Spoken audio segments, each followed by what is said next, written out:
Alors bonjour tout le monde, mon nom est François Meunier, je suis vice-président aux affaires publiques et gouvernementales à l'Association Restauration Québec, l'ARQ. C'est vraiment avec un grand plaisir que je vous souhaite la bienvenue cet après-midi à ce webinaire qui va porter sur un enjeu complexe, celui de la prévention du harcèlement au travail. Vous le savez, toutes les entreprises du Québec doivent, depuis le 1er janvier dernier, avoir adopté une politique de prévention du harcèlement et de traitement des plaintes. Si vous ne l'avez pas encore fait, pas de panique. On va aujourd'hui vous diriger vers les bonnes ressources pour vous aider à le faire, et ce, sans frais, complètement gratuitement. Nonobstant, bien sûr, vos obligations légales, la démarche proposée ne pourra à la fin que faire des gagnants parce que offrir un environnement de travail harmonieux et exempt d'harcèlement, c'est aujourd'hui une nécessité. Le contexte de pénurie de main-d'œuvre est là pour nous le rappeler tous les jours. À l'ARQ, nous avons adopté un plan d'action en ressources humaines qui prévoit de nombreuses mesures. Une de ces mesures touche la valorisation des bonnes pratiques en gestion du personnel. C'est vraiment dans cette optique que l'ARQ a lancé il y a une dizaine de jours la campagne Sans harcèlement qui profite du soutien financier de la CNESST. Le webinaire d'aujourd'hui est présenté dans le cadre de cette campagne, mais aussi, il y a 20 000 entreprises du secteur de la restauration au Québec qui ont reçu une trousse dans laquelle on trouve de nombreux outils pour les aider. On retrouve un dépliant, on retrouve des affiches, on retrouve des autocollants. Tous les outils peuvent d'ailleurs être téléchargés sur le site web de notre association à restauration.org/SANS100.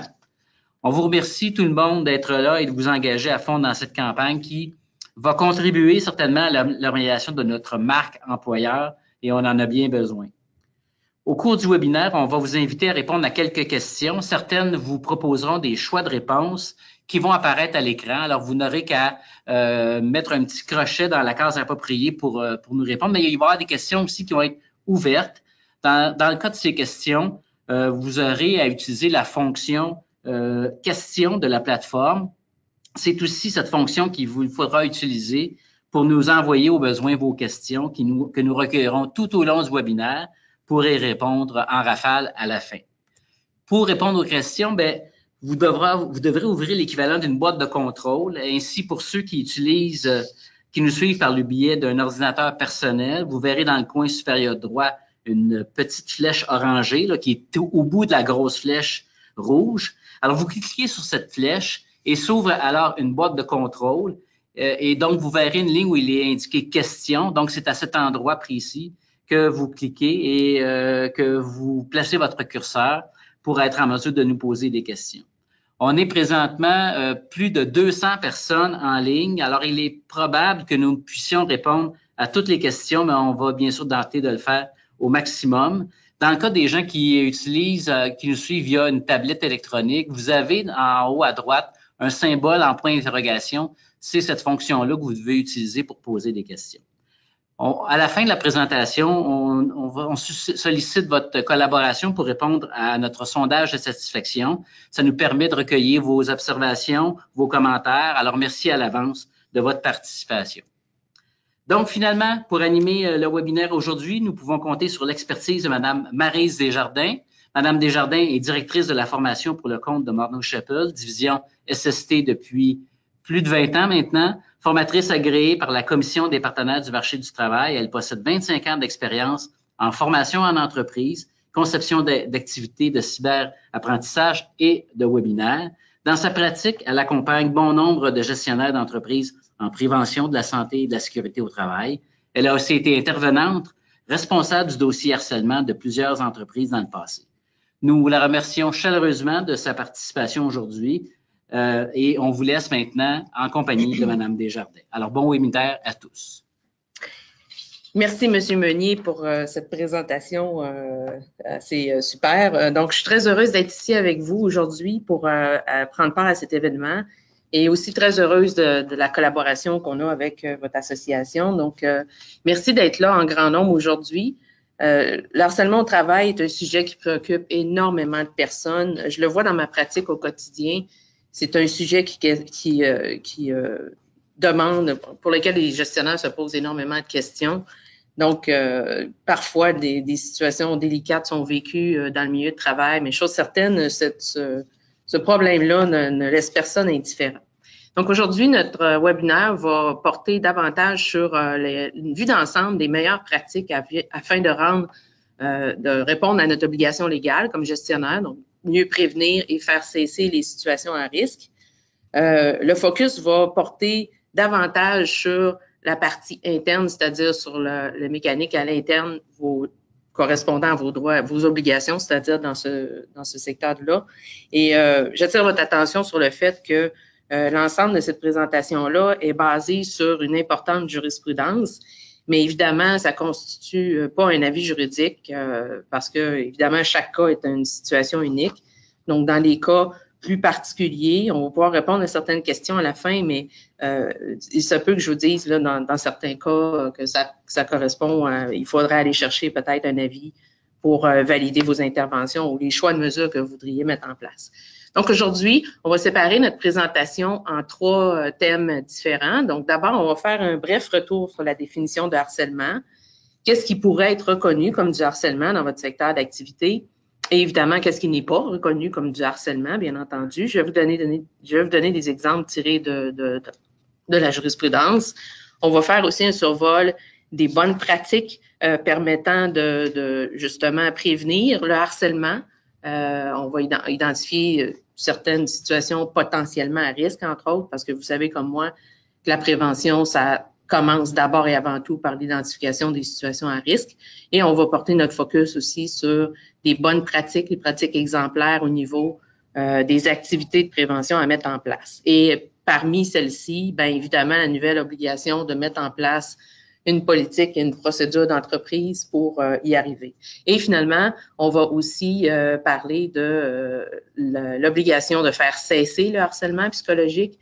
Mais comme je vous le disais, le but, c'est de peut-être, on n'aura pas le temps d'aller du côté de la plainte formelle de la CNESST, mais on va au moins regarder les étapes de traitement d'un signalement à l'interne que vous devriez mettre en place dans le cadre de vos obligations. Et je vais terminer en vous montrant les superbes outils qui ont été développés par votre association pour vous aider à mettre en place l'ensemble de ces obligations-là. Pour terminer avec une courte période de questions. Donc, question de se mettre en contexte. Faut d'abord dire, et les statistiques que je vous montre à l'écran sont issues d'un rapport de la CNESST, en fait du rapport statistique annuel de 2017, pour vous mettre en perspective sur l'ensemble des plaintes qui ont été formellement présentées à la CNESST. Ça correspond à seulement 11% des demandes dans le secteur de la restauration et de l'hébergement. Donc, j'ai pas le détail au niveau restauration, hébergement, mais ça vous donne quand même une proportion. Donc, en 2017, 388 plaintes ont été présentées à la CNESST. Et ce qu'il faut remarquer particulièrement, c'est que 93% de ces plaintes ont été traitées et fermées sans intervention juridique. Donc, c'est un chiffre qui parle beaucoup. Ce que ça veut dire, entre autres, c'est que les gens, soit que ça s'est réglé dans le contexte d'une médiation, ou ça s'est réglé carrément à l'intérieur de l'organisation. Donc, je trouvais que c'était une statistique quand même intéressante à montrer. Et l'autre parenthèse que j'ouvrirais par rapport à ça, c'est que si on regarde de façon plus large l'ensemble des demandes qui ont été faites en 2017 à la CNESST, ça représente 3535 plaintes formelles. De l'ensemble de ces plaintes-là, il y a eu 46% qui étaient pour usage inapproprié de l'autorité. Donc, il y a un 7% qui était carrément lié aux actes de nature sexuelle. Et pas de surprise, 58% viennent des femmes. Donc, ça vous donne un peu un portrait de la situation globale. Mais le 46% pour usage inapproprié de l'autorité, pour moi, ça me démontre à quel point la prévention est importante et les pratiques de gestion de nos équipes sont fondamentales par rapport à ça. Donc, on va y revenir un peu plus tard dans la présentation. Donc, revenons d'abord sur la définition que la loi prévoit au niveau du harcèlement psychologique. Donc, on dit que c'est une conduite vexatoire se manifestant par des comportements, des paroles, des actes ou des gestes répétés, hostiles ou non désirés, qui portent atteinte à la dignité ou l'intégrité psychologique ou physique d'un salarié et qui entraînent évidemment un milieu de travail néfaste. J'attire votre attention sur ce qui est en bleu ici, dans le milieu de la diapo, qui est une nouvelle section de cet article qui a été amendé en 2018. Donc, le gouvernement a voulu inclure les gestes à caractère sexuel. Donc, au niveau du Québec, bon, il y avait déjà, ces situations-là étaient déjà par ailleurs reconnues dans les tribunaux, dans une abondante jurisprudence là-dessus. Mais l'inclusion, ça fait en sorte que ça vient clarifier davantage le type de situations qui peuvent être couvertes et pour lesquelles on doit fournir une certaine protection. Donc, et évidemment, il y a un dernier morceau de la définition qui est quand même important, c'est la seule conduite grave. Donc, une seule conduite grave peut aussi constituer du harcèlement psychologique si elle porte atteinte et produit un effet nocif et continu sur le salarié. Donc, si on regarde la définition dans ses composantes, d'abord, la jurisprudence, habituellement, pour que ce soit reconnu comme du harcèlement, normalement, les 5 éléments doivent faire partie de la situation comme telle. Donc, en passant, pas besoin de prendre de notes de façon frénétique. La définition de ces composantes-là se retrouve sur le microsite de l'ARQ portant sur le harcèlement que je vais vous montrer à la fin. Donc, un super site que votre association a préparé. Donc, qu'en est-il de cette définition-là? Donc, encore une fois, c'est des exemples qui sont tirés de la jurisprudence. Donc, la conduite vexatoire, on dit que c'est une conduite qui est humiliante puis qui est offensante. Donc, nécessairement, ça blesse la personne dans son amour-propre. Donc, c'est souvent les termes qui sont utilisés pour décrire ça. Et ça dépasse évidemment ce qu'une personne raisonnable estimerait correct dans le cadre de son travail. Donc, un comportement, parole, acte ou geste répété. Donc, le caractère répétitif est un élément important. Donc, il faut, dans les faits, il y a une accumulation, un ensemble de conduites ou de gestes pour que ça soit reconnu comme du harcèlement. À moins qu'on se trouve devant une seule conduite grave qui entraînerait un milieu de travail nocif pour l'individu. Donc, la définition est à deux niveaux. Donc, et quand on parle des actions qui sont inclus là-dedans, ça peut être des paroles, des actes ou des gestes, si je vous donne quelques exemples tirés des décisions de tribunaux, par exemple, on m'a pas fourni mon plan de travail de la journée, on réduit mes heures, on m'insulte devant les autres, on m'a frappé, on m'a pas donné mes pourboires, on m'appelle pour rentrer au travail, mais on me fait attendre. Donc, il y a plusieurs gestes de plusieurs natures qui sont inclus dans les décisions reconnues dans votre secteur d'activité. Donc, pour vous donner quelques exemples. Lorsqu'on parle de conduite qui porte atteinte à la dignité, donc la dignité ici, on entend de l'estime puis le respect de soi. Donc, évidemment, donc la conduite viendrait comme blesser l'amour-propre de la personne. Donc, c'est un peu comme ça que c'est évalué. Et l'intégrité, ça fait référence à l'équilibre de la personne comme telle. Donc, souvent, ça va entraîner pour la victime de la détresse psychologique, entre autres, et une panoplie de symptômes, de conséquences qui y sont associées, comme tristesse, angoisse, perte d'appétit, manque de sommeil, troubles paniques, etc. Donc, le dénigrement ou la dévalorisation, entre autres. Donc, ça peut aussi atteindre à la santé de l'individu.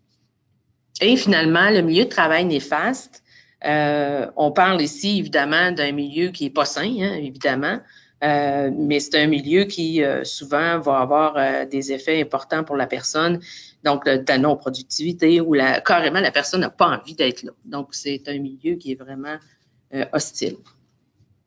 On va y revenir plus tard à ces éléments-là de la définition. Regardons d'abord la portée de notre loi québécoise. Donc, tous les gens sont visés. Donc, que ce soit les travailleurs, les travailleuses qui font partie de votre équipe ou encore les gérants et membres de la direction sont aussi protégés par cette couverture-là. Et les formes que cela peut prendre, ça peut être variable, ça peut être d'un individu à un autre, un groupe vis-à-vis un individu, ça peut être entre collègues, ça peut être évidemment un gérant envers son employé, ça peut être un cuisinier envers une serveuse, ça peut être aussi un fournisseur envers le cuisinier ou encore un livreur envers une hôtesse. Donc, il y a plusieurs visages et plusieurs formes de harcèlement qui pourraient être reconnus dans votre secteur d'activité, évidemment. Et le principe à la base là, de notre environnement là, au Québec, c'est que tout employé, tout salarié a droit à un milieu de travail exempt de harcèlement. Ça, c'est le principe fondamental de la loi qui est décrit à l'article 81-19 là, comme tel. Donc, je veux vous montrer aussi un élément important qui a été changé en 2018, donc à l'article 123.7, pardon. Une plainte peut être portée ou déposée dans les 2 ans suivant la dernière manifestation de la conduite. Donc, c'est un changement important de la loi. Auparavant, on parlait de 90 jours de la dernière manifestation. Maintenant, la période a été élargie à 2 ans. Donc, qu'est-ce que ça veut dire pour vous, gestionnaire? Ça a une importance capitale au niveau de la façon dont vous allez évidemment traiter votre équipe, mais comment vous allez aussi gérer la prévention comme telle. Donc, il faut être vigilant et pas prendre à la légère des situations qu'on pourrait observer dans notre équipe, parce qu'on se rappelle que l'obligation est de fournir un milieu exempt de harcèlement. Donc, et la loi mentionne bien que c'est une obligation de moyens qu'on doit mettre en place. Donc, mettre en place tous les moyens nécessaires et raisonnables pour prévenir et, lorsque c'est porté à votre connaissance, de faire cesser les situations de harcèlement. Donc, ça se peut, par exemple, on va le voir un peu plus tard au niveau du traitement d'un signalement, qu'une personne vous signale une situation complexe, vous intervenez, vous mettez en place des mesures pour faire cesser ça, mais malgré tout, la personne pourrait tout de même présenter une demande à la CNESST dans les 2 ans. Donc, il est important de prendre des notes quand vous avez à gérer, par exemple, des conflits au travail. Vos notes de gestionnaire vont être archi importantes pour prévoir pouvoir répondre éventuellement à ces situations-là.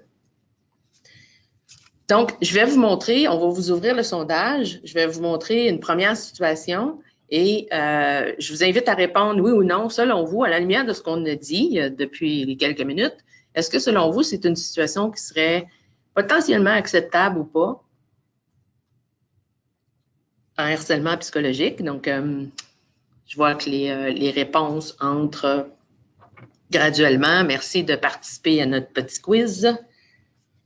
Donc, est-ce que, selon vous, ça pourrait être reconnu comme du harcèlement psychologique, là, au sens de ce qu'on vient de voir comme définition comme telle? Donc, si on ferme le sondage, donc au niveau des réponses, vous me dites 42%, 48% ont répondu oui, 59% non. Good. Donc, excellent. On a quelques petits soucis techniques. Donc, votre réponse est bonne, mais je mets un gros mais. Parce que, et je vois que peut-être certains d'entre vous ont tombé dans le piège du mot quotidiennement. Donc, il faut faire attention à ça. C'est pas parce qu'une personne est de mauvaise humeur avec un de nos employés, parce que, par exemple, il est insatisfait du service que l'on donne ou de la nourriture, peu importe la raison, qu'il s'agit nécessairement d'une situation de harcèlement. Donc, je vous rappelle, je vous l'ai mentionné tantôt, c'est important qu'il y ait les 5 éléments de la situation qu'on a décrit. Donc ici, est-ce qu'on serait en mesure de dire, à la lumière de ce qu'on a, on n'a pas beaucoup d'informations, je vous le concède, mais à la lumière de ce qu'on a, est-ce qu'on serait capable de deviner s'il y a une atteinte à sa dignité, si c'est visé, est-ce que la situation vise directement l'individu, ou encore est-ce que ça a atteint son intégrité? Vous serez d'accord avec moi qu'il vous manque peut-être de l'information pour pouvoir répondre à ces critères-là. Donc, ce que je voulais vous montrer par là, c'est voulu. Je voulais vous montrer que l'enquête, c'est un élément archi important. On ne peut pas se permettre de répondre à cette question-là juste sur nos a priori et nos perceptions. Il va falloir aller vérifier les faits. Et ça, on va y revenir plus tard dans la présentation. On vous en fait un deuxième. Alors, allons-y. On va vous montrer la deuxième situation. Donc, on a une hôtesse qui subit des commentaires déplacés de son gérant.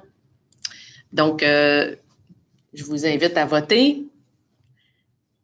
Donc, lors d'un 5 à 7, il aurait glissé un glaçon dans son chandail.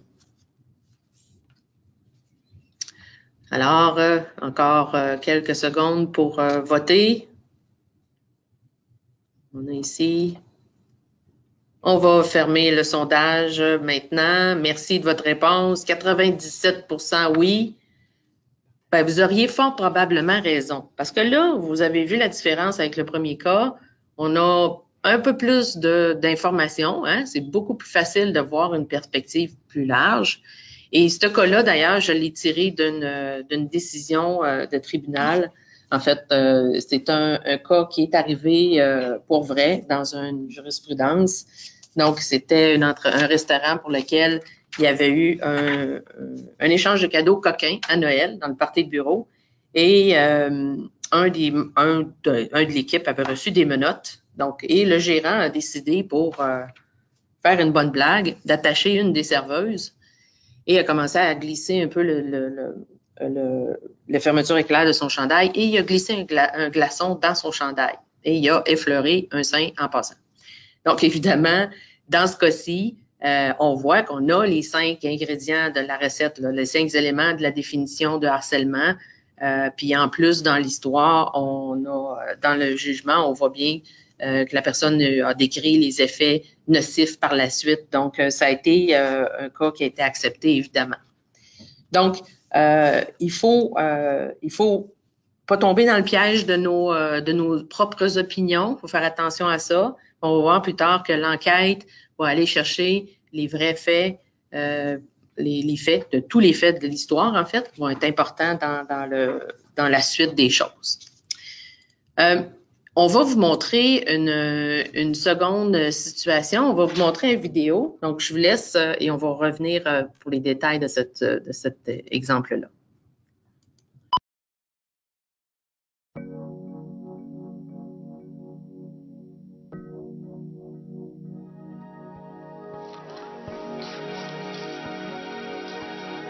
Qu'est-ce que tu veux? Je m'appelle Isabelle.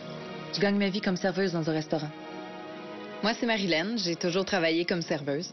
J'ai commencé à travailler au resto à peu près en même temps qu'Isabelle.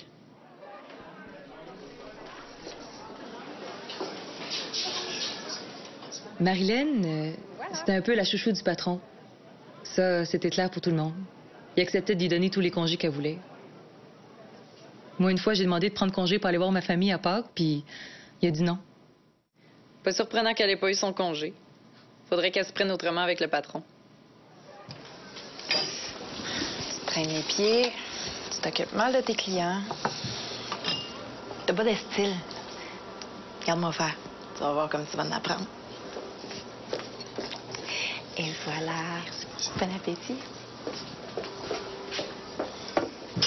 Pour qu'elle se prend, voyons. Elle est pas meilleure, pas plus rapide que moi. Chacun son style. J'ai pas osé y répondre. J'aime pas ça, les chicanes. Il n'y a pas une journée où Marilyn n'avait pas un petit commentaire pour me blesser. Devant tout le monde. Oh, Isabelle. Qu'est-ce que tu pourrais faire avec tes cheveux, donc? Ça vieillit tellement. T'avais-tu les cheveux de même quand t'as rencontré ton chat? Parle-moi pas comme ça.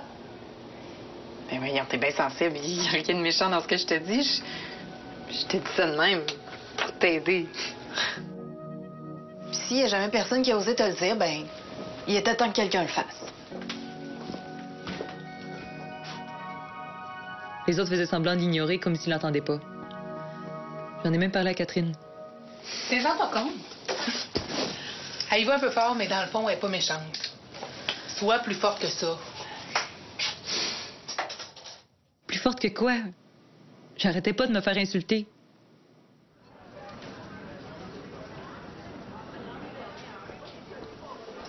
Oh, notre top modèle est inspiré. Madame étreint son nouveau look. C'était rendu que j'avais plus confiance en moi, j'avais de la misère à travailler, j'avais plus ma place. J'étais gênée d'être ce que j'étais. Gênée de marcher entre les tables du restaurant. J'avais l'impression que tout le monde me regardait, que tout le monde me trouvait moche. J'étais à bout. J'aurais changé d'emploi, mais moi, à part Marilyn, je l'aimais ce restaurant-là. Fait que j'ai décidé de prendre mon courage à deux mains puis de parler au patron. Franchement, Isabelle, pour moi, t'exagères un peu, là. Marilyn n'est pas de même. Je suis certain qu'elle ne dit pas de mal, puis c'est pas son genre. Je suis ici, sur le plancher, avec vous autres, à tous les jours, là, puis si elle était méchante, je le verrais, là. Je suis comme un père de famille pour vous autres. C'est vrai, les serveuses, vous êtes comme mes filles. Essayez donc de vous entendre. Tu vas voir, ça va bien aller. Excusez-moi. Ma belle Isabelle, la 31 te demande.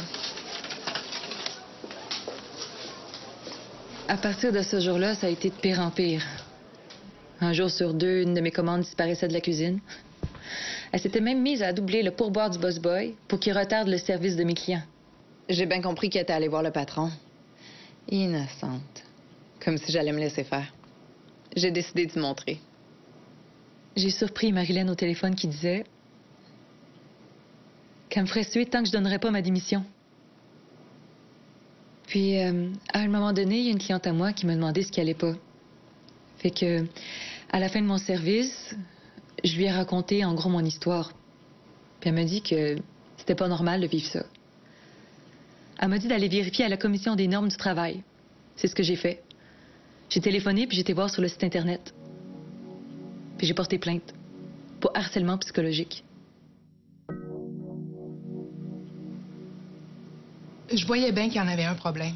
Je pensais que ça me regardait pas. Mais j'aurais pu aller voir le patron pour lui dire que ça avait plus d'allure. Dans le fond, l'atmosphère de travail, c'est pas mal l'affaire de tout le monde. J'aime pas ça, ces affaires-là. Puis je voulais m'en débarrasser. Je pensais que les filles seraient capables de s'arranger entre elles. Quand on est allé à la commission des normes du travail, j'ai vu que c'était dans l'intérêt de tout le monde que je règle la situation. De toute façon, c'est dans la loi. C'est moi qui est responsable de prévenir le harcèlement. Puis d'intervenir quand il y a un problème. Quand Isabelle est venue me parler de son histoire avec Marilyn, il a fallu que je l'écoute, que je prenne ça en main. Que j'interroge mes employés pour avoir leur son de cloche, que j'explique à Marilyn que j'exige le respect entre mes employés. Puis après ça, faire la même chose avec tous les autres. Les informer qu'aucun harcèlement peut être toléré. Suivre la situation. Je m'en rends compte maintenant, le harcèlement psychologique, c'est sérieux.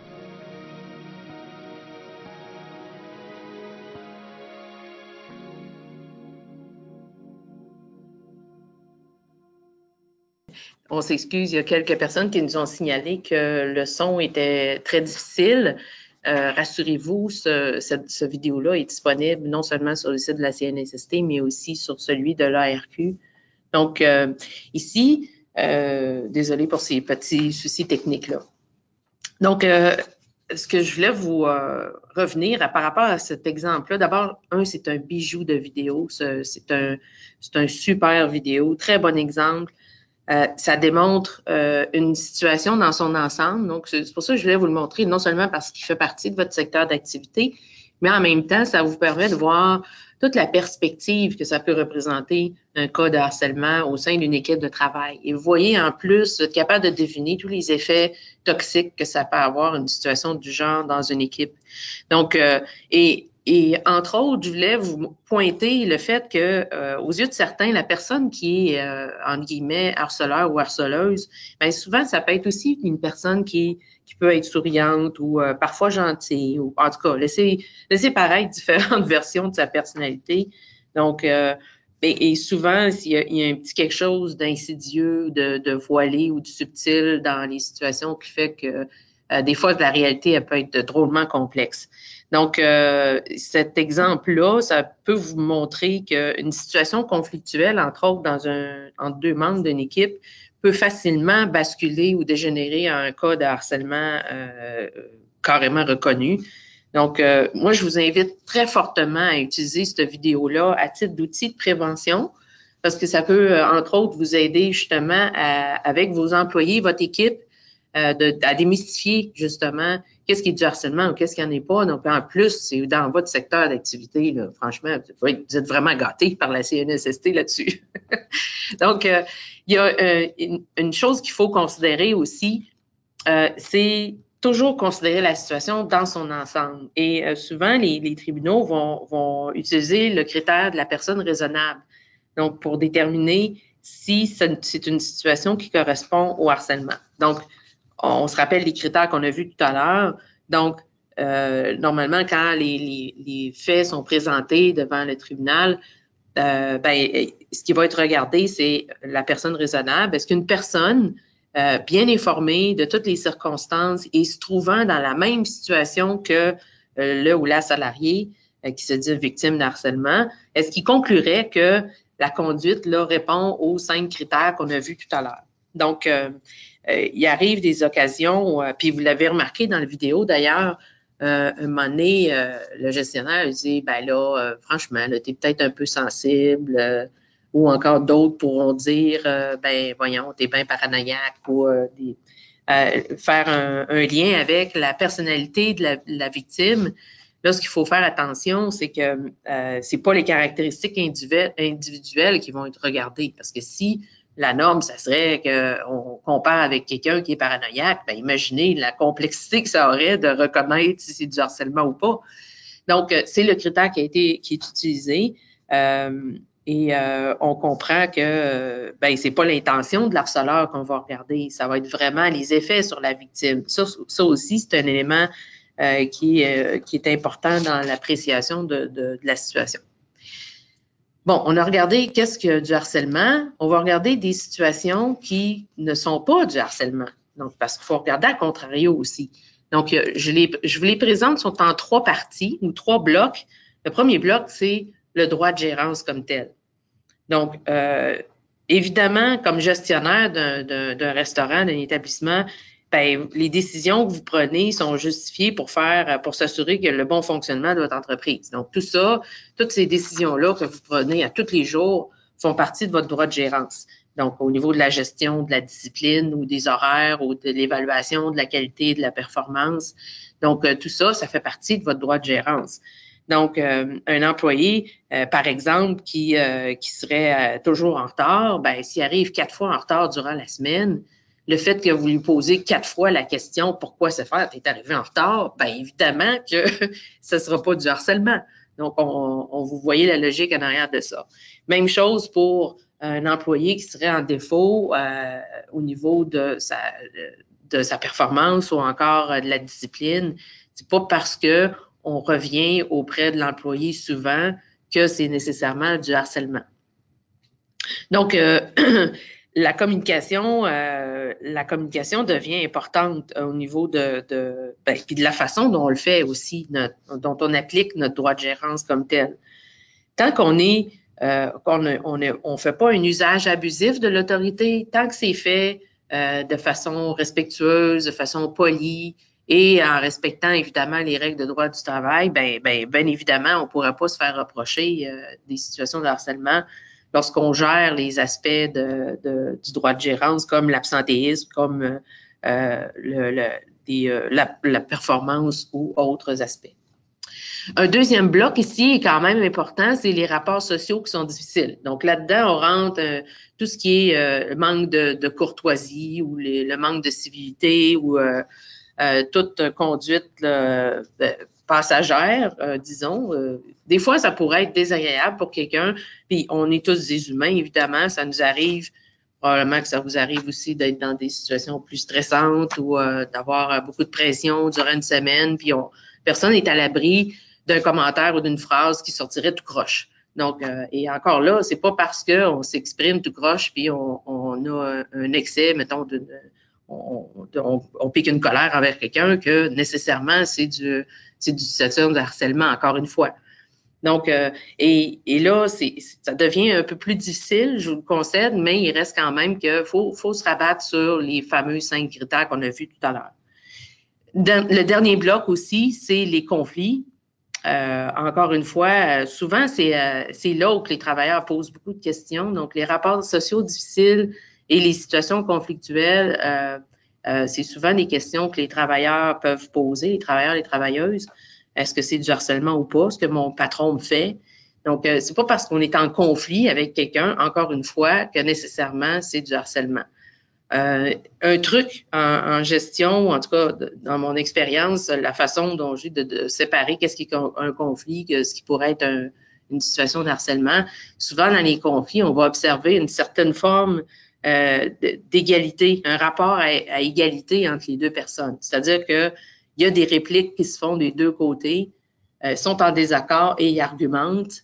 Mais tant que ça demeure une espèce d'échange d'arguments, dans une situation évidemment qui est conflictuelle, il y a un certain rapport de force qui est comme égal. Tandis que dans les cas de harcèlement, souvent il y a un peu comme un jeu de pouvoir, un peu comme c'est bien décrit dans la vidéo qu'on a montré il y a quelques minutes. On voit très bien la différence entre un conflit d'une situation de harcèlement, à mon avis. Donc, c'est un bel outil à utiliser. La réalité, c'est souvent complexe, qui est pleine de nuances. Donc, dans une conférence comme celle-ci, ce sera pas facile d'avoir une réponse parfaite à vos questions tout à l'heure, mais chose certaine, c'est toujours du cas par cas. Donc, chaque situation est unique. Donc, il faut faire attention à ce qu'on va mettre en place pour prévenir ou éviter ce genre de circonstances. Justement, allons-y dans la prévention comme telle. Je vous mentionnais tantôt que notre loi, ce qu'elle vise, c'est qu'on fournisse un milieu exempt de situations de harcèlement. Donc, l'employeur a une obligation de moyens et non de résultats. C'est-à-dire qu'on ne pourra jamais garantir à 100% que ça ne se présentera pas dans notre équipe de travail. Mais l'important, c'est la façon dont on gère ces situations-là, comment on réagit à ces situations-là à l'intérieur de notre équipe. Donc, on va regarder d'abord quelques aspects de la prévention. Comme toute bonne prévention, il faut d'abord être en mesure d'identifier ses risques. Hein? Donc, pour être en mesure d'identifier ses risques, ben il faut pas être dans le déni, il faut en parler, il faut sensibiliser notre équipe pour démystifier justement les situations qui seraient ambiguës. Puis, en ayant un dialogue franc avec notre équipe, ça aide justement à détecter potentiellement les facteurs de risque à l'intérieur de notre équipe, puis pouvoir faire une bonne prévention justement de ces situations-là à risque. Donc, comme employeur, on va le voir dans quelques minutes, la politique, la procédure, c'est un élément important là, de la prévention, mais c'est pas tout d'afficher une politique. Il faut qu'on aille plus loin que ça. Il faut qu'on démontre clairement que nous, comme gestionnaires, c'est pas des situations qui sont acceptables. Donc, déjà, ça, c'est une base importante au niveau de la prévention. On va vous permettre de répondre avec l'outil question. Encore une fois, c'est dans votre boîte de contrôle. Je vous propose de répondre à la question qui apparaît à l'écran. Donc, vous pouvez faire des commentaires. Je vais pouvoir être en mesure d'en lire. Donc, la première question que je suis tentée de vous poser, c'est, selon vous, quels seraient les indices qui indiqueraient la présence d'une situation potentielle de harcèlement dans votre équipe? Donc, donnez-moi de quelle façon on pourrait détecter que, oups, il y a peut-être quelque chose qui est dans mon équipe qui se produit, puis ça pourrait nous donner un indice d'une situation de harcèlement. Ah, on a des premiers commentaires. Le taux d'absentéisme, effectivement, oui. Bon point. L'attitude, oui, absolument. Un employé qui sac après un collègue, oui. Ça, c'est un signe visible, hein, c'est pas subtil. Baisse de motivation, oui, je vois ça souvent. Beaucoup de mauvaise de motivation à la baisse de productivité, excellent. Wow, vous avez des bonnes réponses, super. L'ambiance, oui. Présence de mobbing, j'aime ça. Les changements de comportement. Et je vous dirais même, ça, c'est un élément archi important. Je vais y revenir dans quelques secondes. Super. Oui, merci. Vous avez des très bonnes réponses. Je vais vous montrer ce que j'ai préparé pour vous. Je vois que ça rentre encore, mais vous avez beaucoup de bonnes réponses. Merci de votre participation. On pourrait les classer dans les exemples ici. Là, il y a beaucoup de choses que vous m'avez dites qui sont reproduites dans ma diapositive. Donc, souvent, je pense que le dénominateur commun, c'est quand on s'aperçoit d'un changement assez drastique parfois d'une personne.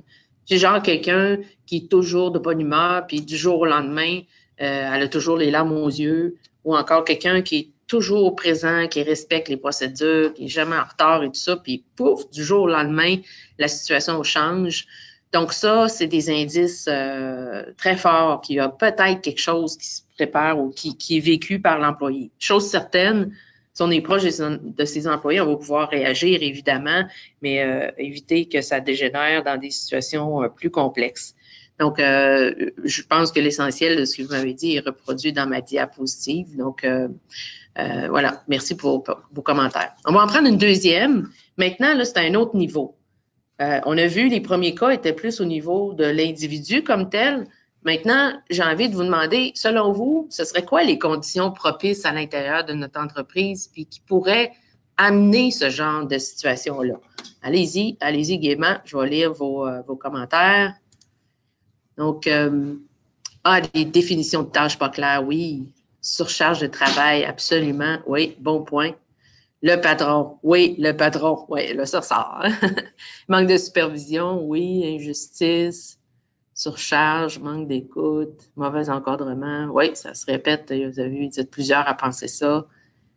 Mauvaise gestion, absolument. Excellent. Gestion inadéquate. Donc, on a comme un dénominateur qui se pointe à l'horizon de ce que je peux voir dans vos commentaires. Manque de formation, oui, ça pourrait. Oui, absolument.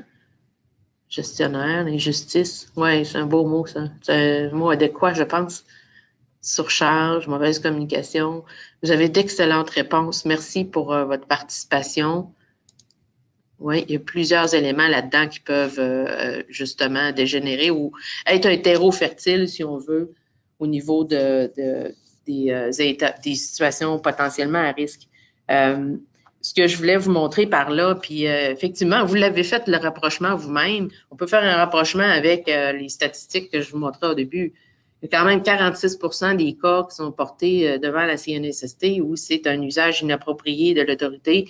Et donc, vous les avez toutes. Je pense que j'ai résumé dans la présente diapositive les situations qui sont potentiellement à risque. Donc, on voit que celle-là, ici, c'est plus relié à la gestion, carrément notre façon de gérer l'équipe. Donc, là, encore une fois, la prévention devient archi importante dans ce contexte-là. Merci pour vos réponses, c'est bien. Si on regarde au niveau de la prévention, le gouvernement a apporté une modification importante à la loi. Depuis janvier 2019, ils ont ajouté cette section-là qui apparaît en vert. Donc, tantôt, je vous mentionnais du principe fondamental de la loi, mais ici, en vert, on a l'obligation depuis janvier de mettre en place une politique et une procédure. Moi, personnellement, nous, comme intervenants, depuis des années, on recommande à nos clients de mettre en place ce genre de procédure-là parce que ça permet justement de briser les idées préconçues. Donc, le gouvernement, moi, j'étais très heureuse de voir ça. Le gouvernement a décidé de rendre ça obligatoire, cette importante mesure de prévention-là. Je trouve que c'est une modification qui est positive dans le sens que ça nous force comme gestionnaire à se positionner par rapport à ça, puis évaluer nos façons de faire actuelles, puis de bien définir qu'est-ce qui est acceptable ou pas dans notre équipe de travail. Donc, je pense qu'il faut le voir positivement dans le contexte de la gestion de votre entreprise. Plus c'est clair, plus c'est compris et moins on est exposé aux conséquences néfastes que je vous parlais tout à l'heure. Donc, paniquez pas, je sais que pour certains, le mot procédure et politique, c'est plutôt barbant et rébarbatif, disons, mais rassurez-vous, il y a des outils disponibles, comme le disait M. Meunier tout à l'heure, il y a des outils qui sont là, qui sont simples d'utilisation. Je vais vous montrer tantôt à quel endroit aller les chercher. Donc, vous n'aurez pas énormément de temps à mettre là-dessus, là, rassurez-vous, c'est pas compliqué là, du tout. Il y a des modèles qui sont bien faits et qui sont disponibles. Donc, ce qui est important de noter dans une politique, une procédure là, pour bien gérer ça, d'abord la définition. La définition du harcèlement, bien évidemment, la politique, la procédure va bien souvent reprendre le texte de la loi, mais c'est bien utile des fois de mettre des exemples de qu'est-ce qui est du harcèlement ou qu'est-ce qui en serait pas. Donc, vous pourriez y mettre des exemples pour mieux encadrer la compréhension de ça, mieux clarifier la compréhension. Donc, ce serait intéressant d'en avoir. Il faut aussi, un morceau important dans la procédure, c'est le mécanisme de déclaration de ces situations-là. Donc, c'est important de faire connaître aux gens, à titre de prévention, comment les gens vont signaler des situations qui seraient considéré comme du harcèlement, potentiellement par la victime, et ou des cas moins clairs. Mais bref, il faut prévoir une procédure de signalement et les étapes qui vont suivre. Donc, ça va être quoi? Comment ça va se passer quand la personne va signaler une situation par le truchement de l'application de cette procédure-là? C'est important aussi de prévoir des rôles et responsabilités pour les gens, les intervenants, et à noter que les gens qui vont traiter des cas de harcèlement, c'est important que vous preniez quelqu'un qui soit reconnu comme crédible dans votre équipe. Tu sais, quelqu'un qui est neutre et objectif de façon générale, puis qui est reconnu comme quelqu'un de crédible. Donc, si, par exemple, vous seriez dans une situation plus complexe où il y a potentiellement un conflit d'intérêts, ben là, c'est sûr que j'aurais tendance à vous recommander d'aller chercher quelqu'un à l'externe pour bien appliquer votre procédure comme telle. On pourra y revenir un petit peu plus tard. Et évidemment, le dernier point est quand même un point important. Ce sera important de garantir la confidentialité et l'équité dans le processus, parce qu'on se rappelle qu'à ce stade-ci, on n'est pas dans on est encore dans l'étape de l'enquête, hein? Donc, on ne sait pas encore si c'est une victime réelle, on ne sait pas si c'est vraiment du harcèlement. Donc, il faut protéger la réputation des gens, il faut protéger la confidentialité et, bien entendu, être équitable dans tout le processus. Donc, c'est important d'avoir une politique et une procédure et de le faire connaître. Donc, la politique, comme je vous le disais tout à l'heure, ce ne sera pas seulement un document qu'on va afficher au mur puis on va dire, bon, c'est parfait, j'ai fait ce que j'avais à faire. Il faut la rendre vivante, cette politique-là et cette procédure-là. Donc, il faut qu'on fasse connaître c'est quoi notre engagement comme gestionnaire là-dedans et peut-être faire des rappels périodiquement. Donc, j'aurais tendance à vous dire au moins une fois par année, là, faire un rappel de ça puis la rendre vivante, pas seulement l'afficher, mais en discuter à l'intérieur d'une réunion d'équipe. Ça, c'est une pratique exemplaire bien intéressante à mettre en place. Donc, voilà. Parlant de modèles et d'outils, encore une fois, ici, c'est un autre outil qui est disponible sur le site de la CNSST, mais aussi sur celui de l'ARQ comme tel. C'est un modèle super le fun, très facile à utiliser, qui va vous permettre de vous sauver du temps, puis pas vous casser trop la tête. Donc, je vous invite fortement à aller le voir directement sur le site. J'aime beaucoup cette diapo-là parce que pour moi, je l'ai trouvée sur le site de la CNSST. C'est une belle façon, à mon avis, de présenter les actions les plus efficaces au niveau de la prévention comme telle. Puis pour moi, ça correspond carrément à la recette à suivre. Donc, le premier point, le premier ingrédient, si on veut, le respect des personnes. Des fois, je pense que tout le monde, de façon générale, on respecte nos gens, on les aime bien, mais des fois, on oublie. Moi, j'observe souvent chez les gestionnaires que des fois, ils prennent pour acquis que les employés connaissent c'est quoi leur valeur. Donc ça peut représenter un piège à l'occasion et en parler ouvertement, ça va vous aider à mieux définir comment ils perçoivent ça, comment ils comprennent ça. Puis, évidemment, ils vont vous aider à faire votre prévention, donc en parlant de façon ouverte. Donc, faites valoir, comme je disais, que vos valeurs et faites-les savoir haut et fort. Donc, ça, c'est toujours un commentaire ou une recommandation pertinente. La communication, évidemment, c'est le sel dans la recette. Donc, c'est important d'avoir une très bonne communication, une conversation franche et ouverte. Et je vous recommande, comme petit devoir après cette rencontre, d'avoir une rencontre avec vos employés pour justement faire le tour de la question et d'échanger sur les choses à mettre en place pour éviter que ça dégénère. Et vous voyez les autres points qui apparaissent à l'écran, comme la distribution des charges, la promotion de la collaboration, établir clairement les attentes. Bref, quand on clarifie tous les aspects de notre droit de gérance, ni plus ni moins. Donc, quand nos règles, nos exigences en termes de qualité sont claires, quand on a établi des règles sur les absences, les congés, etc., quand les tâches sont bien définies, quand on leur a fourni les outils, puis on les a encadrés, on les coach, on va les chercher de la formation s'il faut, bien, tout ça, c'est une bonne base pour justement éviter les malentendus mais pourquoi mon patron m'a pas donné ça? Pourquoi il m'a pas donné ci? Donc, souvent, c'est des situations qui sont propices à ce que ça dégénère éventuellement dans une situation de harcèlement, bien entendu. Donc, c'est important d'avoir des bonnes pratiques de gestion de son équipe. On va terminer avec un dernier bloc. Il nous reste encore quelques minutes. On va faire un tour rapide de qu'est-ce que ça veut dire faire cesser pour une entreprise. Donc, d'abord, je vais vous montrer des motifs qui sont souvent retenus devant la TAT. Le TAT, c'est le tribunal administratif du travail, qui est l'instance qui va décider et examiner ces questions-là. Donc, c'est l'instance qui décide s'il y a harcèlement psychologique ou pas. Donc, quand une personne, je sais que peut-être certains d'entre vous ont des entreprises syndiquées. Donc, quand c'est le cas, ben là, évidemment, ce sera plutôt un arbitre de grief qui va venir décider. Il y aura les mêmes pouvoirs que le tribunal administratif du travail. Donc, je voudrais vous montrer les motifs les plus souvent retenus devant le TAT pour la responsabilité des employeurs. Donc, et vous voyez, pas de surprise, quand on n'a pas de politique, ça, c'est un élément qui est revenu souvent, que j'ai lu souvent dans des décisions de tribunaux.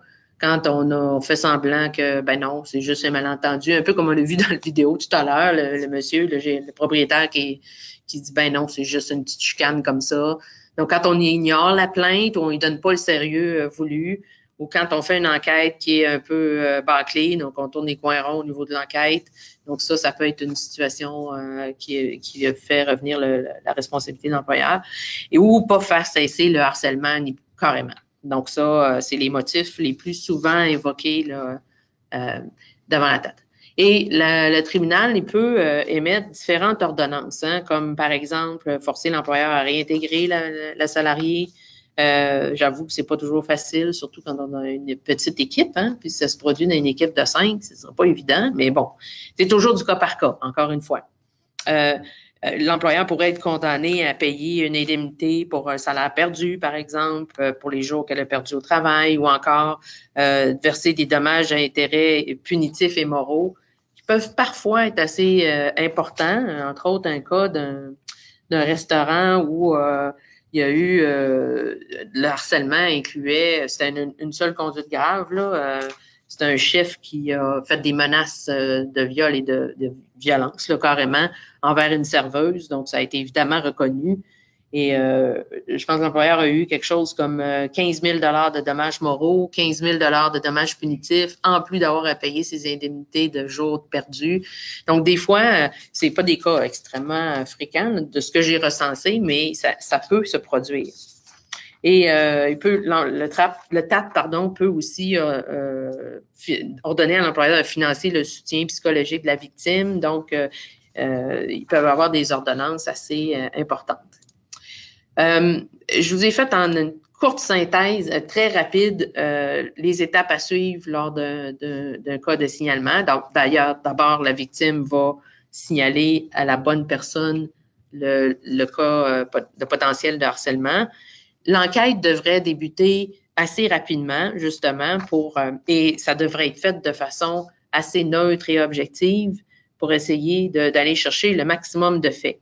Donc, et ça, on peut se servir des critères qu'on a vus tantôt, les fameux 5 critères. Ce qu'il faut faire dans l'enquête, c'est aller chercher les réponses à ces questions-là. Donc, est-ce que c'est une conduite vexatoire et répétitive, etc., ou une seule conduite grave, comme on a vu au début du webinaire. Donc, la qualité d'une bonne enquête, là, ça va être d'être neutre, objective, pas de conflit d'intérêts autant que possible, confidentiel, qui se base sur des faits, toujours de façon respectueuse et courtoise, bien entendu. Donc, il faut faire attention, si c'est vous qui la faites, de ne pas tomber dans le piège de l'émotion, évidemment, parce que c'est des situations qui peuvent être parfois très émotives. Donc, encore une fois, c'est du cas par cas pour l'application de ça. Donc, évidemment, pour pas qu'elle soit considérée comme bâclée, il faudra aller chercher tous les témoins et aller chercher les déclarations de tout le monde en vue de prendre une décision et d'intervenir de façon correcte pour faire cesser, parce que c'est l'objectif. Je vous montre à droite des exemples de mesures. Et je dis bien que c'est des exemples, c'est pas limitatif. Ça va toujours dépendre de la situation. Donc, il ne faut pas prendre au pied de la lettre comme étant les seules solutions. Retenez ça, là, parce que ça peut être très variable. Le choix des interventions, évidemment, ça va dépendre en fonction du résultat de votre enquête. Donc, tout a son importance. Donc, au niveau de la victime, par exemple, ça pourrait être de lui offrir du soutien psychologique, par exemple. Si vous n'avez pas de programme d'aide aux employés et qu'il faut qu'elle paye des services d'un psychologue, ça pourrait être un exemple. Ou encore de la retirer ou de la réaffecter dans un autre emploi ou une autre tâche en attendant que la situation se définisse plus clairement. Accompagnement, quand je parle d'accompagnement, coaching, formation, là, ça pourrait être, par exemple, dans une situation où on est dans un conflit comme tel, un simple conflit, ben, ça serait peut-être pertinent de voir à ce que vos équipes aient une activité ou un petit atelier sur la gestion des conflits pour résoudre ça. Encore une fois, c'est une belle mesure qui démontre la prévention comme telle. Évidemment, si on considère que c'est une situation de harcèlement, bien entendu, comme gestionnaire, il faut qu'on fasse des mesures disciplinaires. Faut pas qu'on laisse dégrader la situation. Et évidemment, là, ça va toujours dépendre des circonstances. Ça pourra aussi aller dans les 3 derniers points. Là, on parle des interventions plutôt vers l'externe. Bien entendu, la sensibilisation du client, c'est une mesure de prévention, mais ça peut être aussi une intervention à faire périodiquement. Interdiction d'accès à un client, si ça vient d'un client, le harcèlement, je pense que avec les conséquences que ça peut avoir sur la victime, c'est une solution qui pourrait être envisagée dans certains cas, ou encore changer de fournisseur, ou encore changer de personne qui va intervenir avec un fournisseur. Donc, c'est des exemples parmi d'autres. Donc, c'est pas limitatif. Encore une fois, et ici, je me garde de donner un avis, ça soit perçu comme un avis là, à prendre au pied de la lettre, là. Ça sera toujours pertinent de consulter soit votre représentant juridique, votre consultant, votre avocat pour avoir un avis pour les bonnes décisions à prendre dans des cas comme ça qui sont plus complexes. Donc, c'est important, je vous rappelle, c'est important de toujours documenter vos interventions, que ce soit quand vous gérez un conflit entre deux collègues ou que vous intervenez au niveau de la discipline, quand vous documentez vos interventions comme ça, si jamais la personne va vers la CNSST dans le délai de 2 ans qu'on parlait au début, ben au moins vous aurez des arguments et des traces de ce que vous avez fait auparavant. Avant qu'on aille vers la période de questions, je voulais vous remontrer rapidement le site de la RQ, qui est un superbe beau site. D'ailleurs, vous voyez à l'écran, il y a une flèche qui vous indique à quel endroit sur le site Internet aller chercher les outils qu'on vous a parlé en introduction. Donc, là-dedans, il y a un lien pour les affichettes, les collants, il y a les notes sur la définition de harcèlement et il y a les liens utiles qu'on vous montrait tout à l'heure. Donc, je vous encourage fortement d'aller voir ce site-là. Il y a aussi le lien ici dans la présentation pour aller chercher le guide.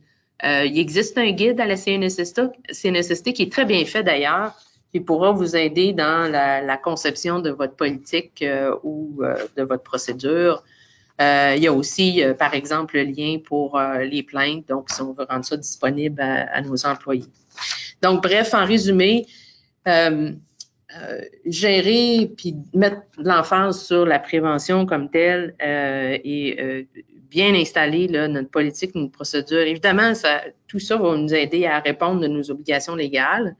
Même si, oui, c'est vrai, vous êtes obligé de le faire, mais voyez ça comme positif, comme exercice, parce que ça va vous permettre, entre autres, une belle opportunité pour vous permettre de réfléchir à vos pratiques de gestion, puis évidemment, aller réduire toutes les conséquences qui apparaissent à l'écran là, au niveau des effets potentiels de ces situations-là qui sont toujours pas faciles lorsque ça arrive dans le milieu de travail.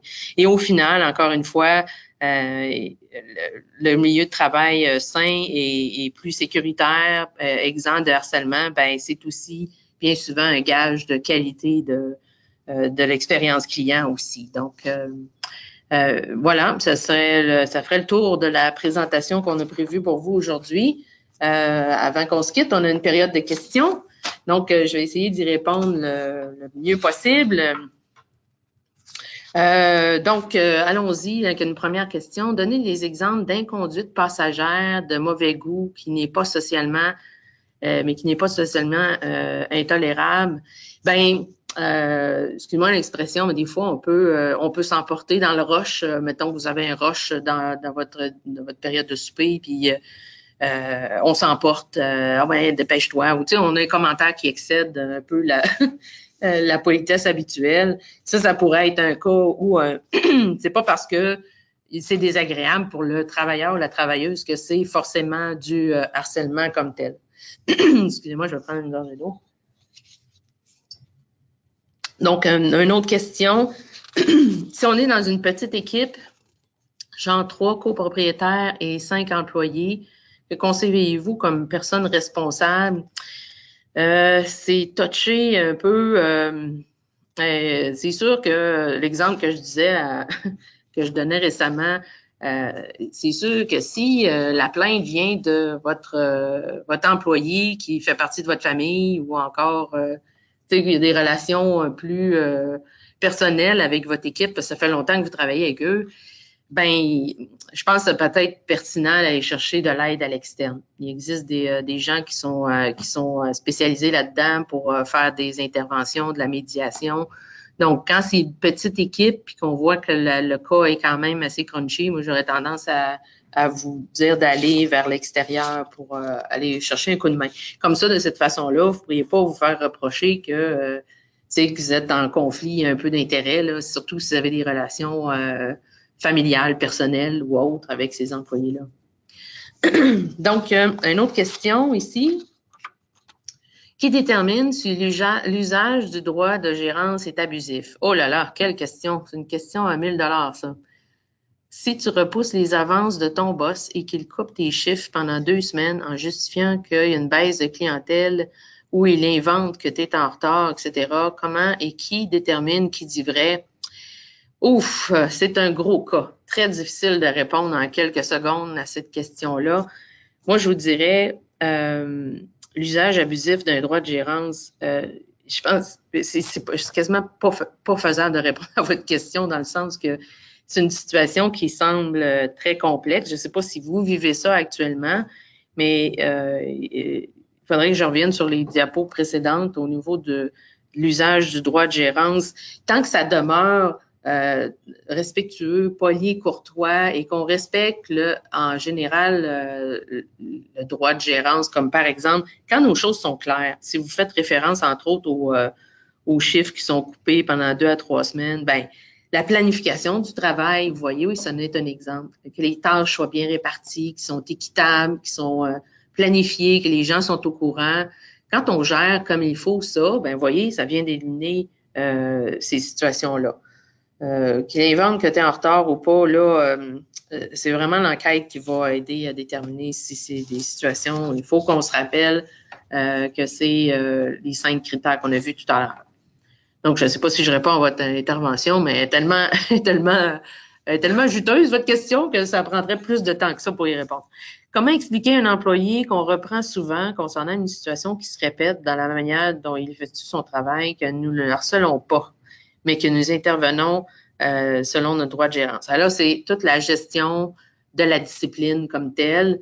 Il y a des principes qui existent, c'est qu'on ne peut pas punir quelqu'un 2 fois pour la même offense. Donc, tu sais, quand on est au niveau de la gestion de la discipline, c'est important d'avoir des rencontres avec cette personne-là. De faire savoir c'est quoi nos attentes au préalable, en amont, bien entendu. Donc, quand c'est déjà clarifié au niveau dans l'aspect préventif, c'est beaucoup plus facile ensuite d'intervenir quand ça ne répond pas aux attentes.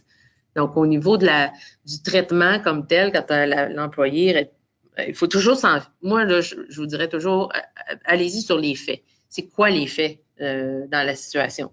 Donc, il faut qu'on soit capable de mesurer le plus possible c'est quoi les attentes que vous lui donnez, mais comme ça va être beaucoup plus facile de démontrer que on vise pas à changer une personne quand on fait de la discipline, on vise à changer un comportement. Donc ça vient faire une énorme différence dans la réalité.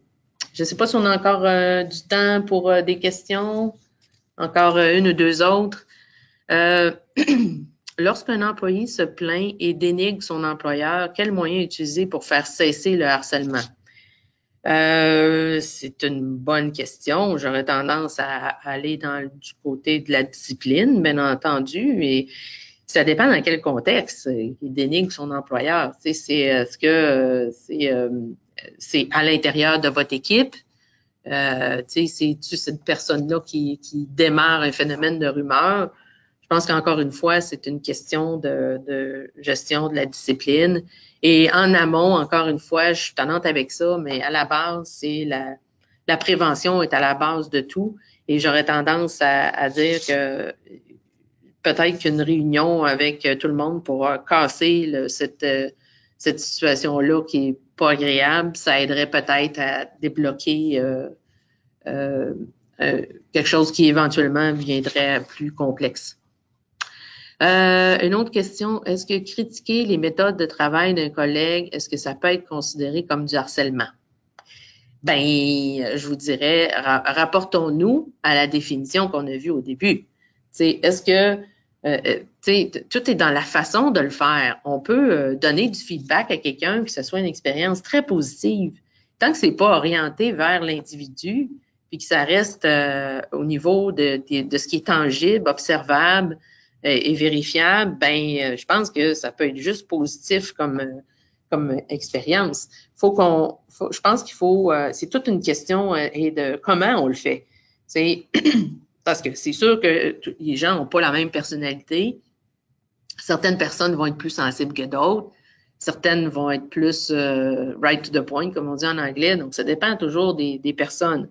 Mais j'aurais tendance à vous dire un feedback qui est bien fait, même si c'est pas nécessairement recherché par les gens, ben ça peut être juste positif comme expérience.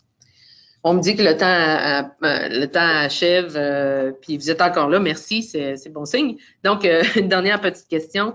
Qu'est-ce qui arrive si une plainte formelle a été déposée contre un employé? C'est quoi les conséquences pour le fautif? Ben, là, ici, on se rappelle, l'objectif de la loi, c'est de fournir un milieu exempt de harcèlement. Donc, l'employeur, s'il arrive à une situation, à la conclusion qu'il y a du harcèlement, ben, il aura fort probablement fait des mesures disciplinaires dans son processus. Donc, je ne sais pas si ça répond à votre question, mais en gros, c'est ce qui peut arriver. Parce que l'objectif de notre loi, c'est pas de punir le harceleur, comme on le disait au début, c'est plutôt de fournir, de prévenir et de faire cesser les situations de harcèlement. Donc, merci pour vos questions qui sont toutes pertinentes. Malheureusement, le temps nous gagne. Merci, Mme Desjardins. Effectivement, c'est tout le temps qu'on a. Donc, merci beaucoup, Mme Marie Desjardins, directrice de la formation chez Morneau Chapelle. On veut aussi remercier la CNESST de nous avoir permis de vous présenter le webinaire aujourd'hui. Je vous le rappelle, tous les outils dont il a été fait mention dans le webinaire peuvent être trouvés sur le site de l'Association Restauration Québec, l'ARQ, au restauration.org/SANS. La présentation à laquelle vous venez d'assister sera également postée à la même adresse probablement d'ici demain. Donc, vous aurez le PowerPoint. Vous pourrez également réécouter le webinaire d'aujourd'hui sans évidemment pouvoir poser des questions. Donc, s'il y a des éléments que vous voulez approfondir, dont vous avez manqué les propos en cours de route, bien, vous pourrez réécouter la présentation de cet après-midi. Alors, merci à tout le monde d'avoir été là aujourd'hui et on vous remercie de répondre à notre sondage de satisfaction qui apparaîtra à l'écran dès que nous aurons terminé. Soyez là pour notre prochain rendez-vous qui aura lieu le 25 avril prochain et qui portera sur le recrutement des travailleurs étrangers. Alors, il y a une invitation pour assister à ce webinaire qui sera envoyé à tous les membres de l'ARQ demain. Alors, on vous remercie encore d'avoir été avec nous et bonne fin de journée.